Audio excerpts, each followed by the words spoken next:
What do you get if you combine poker, roguelike deck building, and crack cocaine? You get Balatro. I'm TheOrcosaurus for the TSI, and we are going to take a quick look at the new roguelike deck builder Balatro.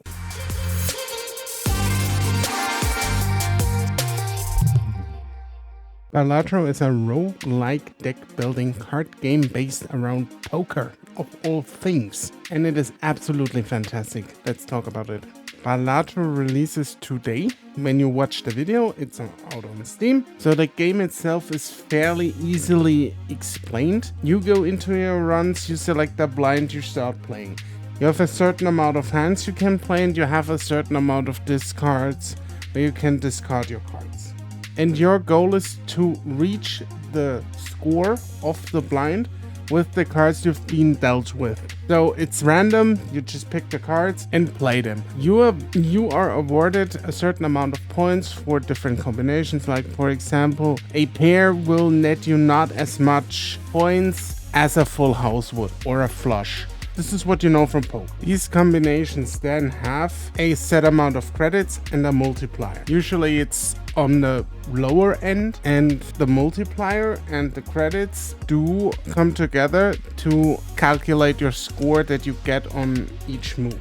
This sounds fairly innocuous and actually also a little bit boring, but this is where the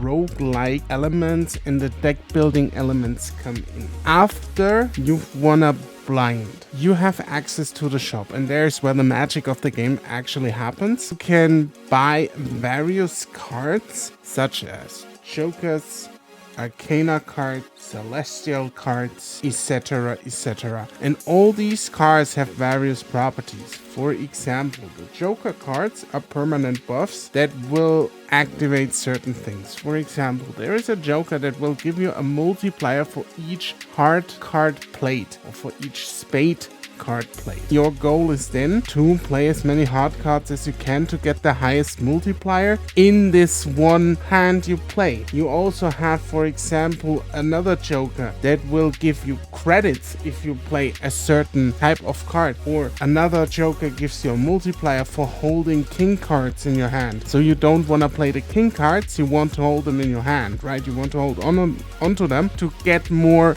multiplier. Then there are the arcana cards. The arcana cards are basically enhancements for the cards themselves. For example, one arcana card can give a card, if you play it, a multiplier. So that means if you play the card, it always comes with a multiplier by 4. So obviously you want to have as many of these cards as possible.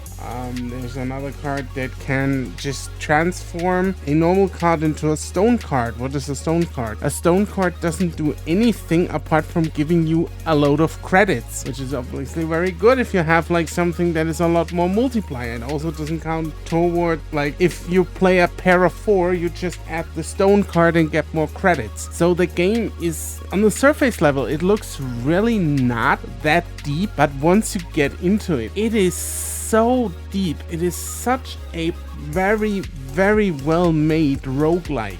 And it just doesn't stop there. So every third blind actually has a certain rule attached to it. For example, there is a blind where you can only play hands of 5. So you have to play 5 cards to get it to count, which might even throw a spanner into your strategy that you had. The game throws you curveballs. There is no doubt about that. And the game also wants you to deal with those curveballs. And this all combined leads into a very addicting gameplay loop. I sat down with Balatro today and 5 hours were gone. In an instant, snap, gone. It was insane. I rarely experience these kinds of instances where games just grab me and don't let me go. But if you like your roguelike deck building games with a lot of RNG, if you like roguelikes that are easy to pick up and play, but hard to master, if you like your deck building games, if you like a roguelike that you can play in longer settings, but also in short bursts, Balatro is for you. Do not sleep on this one. This is a great game. Believe me, it is fantastic. It is out now on Steam. Link is in the description. I've been TheOrcosaurus for the TSI, and if you liked the video, please do me a favor, like and subscribe, and check our channel for more videos. Thank you.